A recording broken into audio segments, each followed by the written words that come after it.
Peak RMS ප්‍රශ්නයක්ද? අද අපි බලමු මොනවද ඒ කියලා.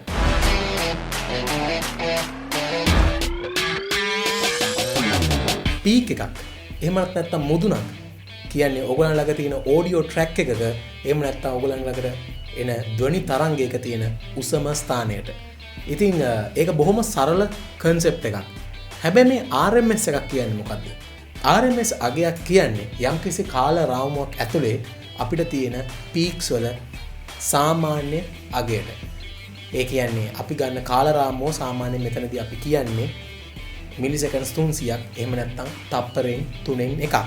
තවත් සරලව කියනවා නම් RMS අගයක් කියන්නේ ඕගොල්ලන්ට තියෙන පීක්ස් එක එක ලෙවල් වල පීක්ස් තියෙනවා නම් ඒ පීක්ස් වල ඇවරේජ් අගයක්. ඒ කියන්නේ සාමාන්‍ය අගයට තමයි මේ RMS වැලියු එකක් එහෙම නැත්නම් RMS අගයක් කියලා කියන්නේ. ඉතින් අපි මේක කම්ප්‍රෙසින් වලදී එහෙම පාවිච්චි කරනවා. එහෙම නැත්නම් ඕගොල්ලෝ අහලා ඇති ඇම්ප්ලිෆයර්ස් වල මේ වගේ දේවල් තියෙනවා. ඉතින් මම හිතනවා මේක තේරුම් යන්නේ නැති කියලා. ප්‍රශ්න තියෙනවා නම් පල්ලෙහා කමෙන්ට් සෙක්ෂන් එකේ කමෙන්ට් කරන්න. මම ඉන්න උදව් කරන්න. අපි තවත් වීඩියෝ එකදී හම්බෙමු මේ The Audio Tech Show.